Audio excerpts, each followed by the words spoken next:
Brooks here, coming to you live from Bangor, Maine. I am a physician assistant. I've been practicing emergency medicine for 14 years, and I also have a wellness center called, hoping to bridge the gap between modern and alternative medicine. So I hope you guys had a great weekend. For those of you who follow me, you saw that I was without power. It's back, no worries. I live smack dab in the middle of a town, so I was really shocked to learn that I had no power, but it was therapeutic and grounding, and makes me even more thankful. So this weekend I was working, and I was surrounded by a lot of really sick people. And when I was surrounded by those sick people, I was trying to think about something that I could give to you guys as a gift so that hopefully you won't become one of those sick people.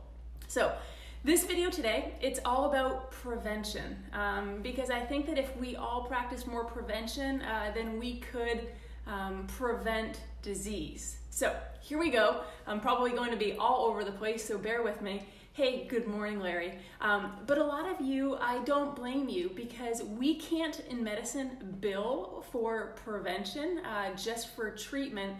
And I think about 95% of the money that we spend in medicine is for treatment, whereas 5% is for prevention. So, hey, a lot of times we have to take our healthcare into our own hands. So that's what I'm hoping you guys are gonna do, and I'm hoping that I can kind of give you some advice to do just that. So first of all, I wanted to tell you guys exactly why I got into medicine. So I was always that kid that wanted to help others. I used to, ride my bicycle to Eastern Maine Medical Center, which is a trauma 2 center local to me. And I used to love helping people, but I wanted to cure them, right? Like I see someone with cancer and I wanted to treat them, make them better.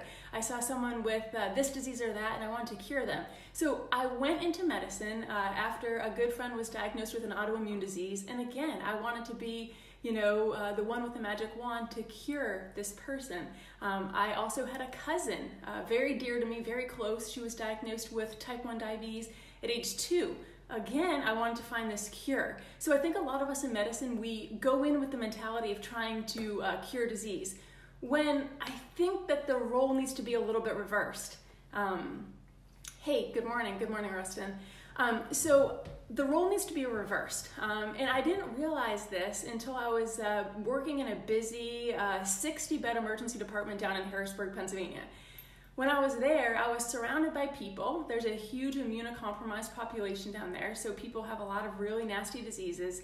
And I realized maybe modern medicine isn't the way, because when we treat a disease condition with a pharmaceutical, we're basically just treating a symptom instead of looking at underlying root cause. So it was then that I had my aha moment, and it was then that I thought we in medicine need to practice more prevention. So I think a lot of you have told me, and I know that most of you don't get any recommendations as to what you should do to prevent disease.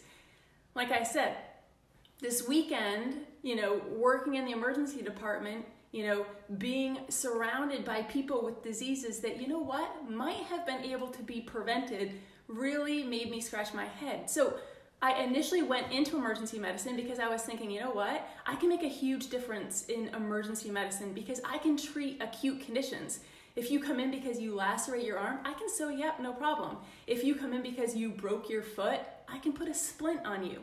But the thing is we're still dying from things like coronary artery disease. This is completely preventable. I'm getting back on my soapbox, but I think a lot of us, especially as Americans, we want to be told, or we want to hear, that bad things are good for us. If I told you guys that a diet of bacon was gonna make you lose, weight and fat, wouldn't you be excited? Yeah, you'd get all excited. But if I tell you that adhering to a plant-based diet's the way to go, people think it's too difficult. Is it too difficult? Like I said, they say an ounce of prevention is worth a pound of cure. So when I'm seeing people coming in with heart attacks, which I see this like every single shift, sometimes dying, hopefully not, because we have great interventionalists. But the thing is these coronary artery plaques, these atherosclerotic plaques, they're starting to form when we're age 10.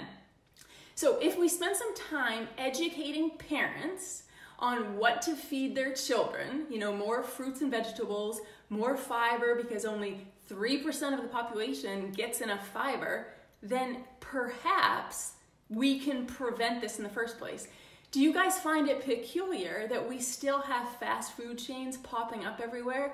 Are you one of those people that are driving your kids through the fast food line because you don't have time to prepare meals at home for them?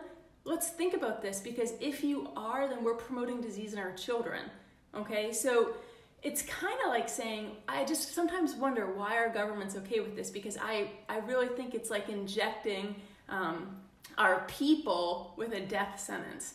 So I wanted to think about some cases that I've seen. I'm not going to use any names, of course, but I see babies all the time with constipation, okay? So why are babies having constipation? Why are we putting young children on stool softeners like Miralax? Hey Dell, hey Trudy, this is insane, right? Like, so if I tell people, hey, let's back off on cow dairy is not a good idea. If I say that we need to increase fiber consumption, why not? If I see a child with a rash, guess what parents want? They want a cream. They want a cream, and I try to explain, hey, listen, our skin is a secondary chimney. It's manifesting something externally that's going on internally. So I can give you that cream, that's absolutely fine, but if I take the time to educate you on the things that you're doing, with your child that could be causing this rash, would you want to hear about it? So again, I think some of you guys, you're going to have to take your own healthcare into your own hands and learn these things, because you're not going to learn about them from your doctor. So diabetes, you know what? There's two different types. One where your body just completely shuts down, it's autoimmune, you're not producing any more insulin, so you have to take insulin. Okay, I get that. But a lot of us, we're being diagnosed with type 2 diabetes. Type 2 diabetes, it's usually a combination of things. Number one, your pancreas, it's not producing enough insulin, okay? And then number two is your cells aren't sensitive to take that insulin in. Guess what makes them more sensitive? Exercise. So it just goes back to the basics. What are you eating? Are you willing to change that? Are you smoking? Because if you are, you need to stop. Are you exercising daily? How much alcohol are you consuming? And are you getting enough sleep? Those things, if we think about those things and we really zero in on them, then we can prevent disease, because I think it's so much easier to prevent rather than treat. So some of you like to give the excuse that it's too expensive to buy organic, or it's too expensive to take that supplement or this probiotic or this vitamin D. But I'll tell you what, treatment, it's infinitely more expensive and can lead to disease and possibly death. So, I guess take your choice. I can't really put a price tag on my health. So wanted to leave you guys with a few other things to think about. We're exposed to toxins daily, okay? We are inundated with them, and a lot of them we can't do anything about. It's part of just living. You're gonna drive a car. I'd love for us to all be able to drive, to ride bicycles, but it's just not practical. We're gonna take airplanes places. We're gonna use our cell phones and be exposed to electromagnetic frequencies. Try saying that fast. But have you thought about turning your Wi-Fi off at night so you're not inundated with signals all night? Have you thought about, mercury fillings? Do you guys have mercury fillings? Do you guys have headaches, visual changes? Think about getting those removed. Do you use personal care products that are toxic? If you didn't see Nicole Moore's video that I posted on this site a few days ago about the Think Dirty app, upload that. See what it is you're using on your skin. I'm a huge advocate for Snow Goose Kitchen, so if you live locally, even if you don't, contact Mandy. She is awesome at making organic products using therapeutic grade essential oils. What are you guys using for cleaning products? These things are toxic as well, again, contributing to disease. So if you aren't making your own cleaning products, if you aren't using a safe cleaning product, contact Erica at Bloom & Clean, because she makes all my cleaning products using essential oils.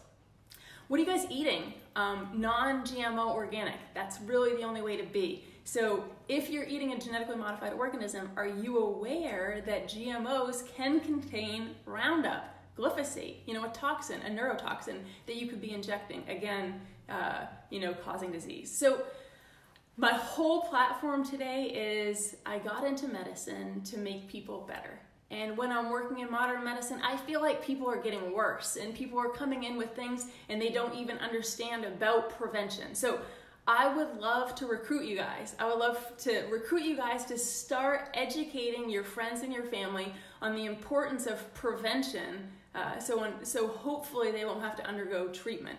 And again, people like to blame their DNA. DNA, it's not our destiny. It's not our destiny. It's our potential. So it's important to know about our genetics, but it's even more important to our epigenetics, what exactly it is we're doing to act on that DNA. So you can get dealt a really crappy hand, but if you change and you're willing to practice prevention, you can have a really great life. So anyway, just wanted to leave you with this food for thought, okay? So if you guys have found it helpful like this, share this out. Let's stamp out this ignorance. Let's practice more prevention and get people on board. We're never gonna see companies advertising food. We're just not. There's no money in it. We see drugs being advertised because it brings in, a lot of money. I write on pamphlets of paper that are put out by drug companies, and I use pens with drug names on them. I don't think anyone's gonna give me a pamphlet with broccoli and cantaloupe on it. It's just not gonna happen. So there's just not enough money in it. So I'm gonna utilize you guys. Hey, good morning, Misty. So help me out. I appreciate all your support, and we'll see you later this week. Ciao, guys. Have a good day.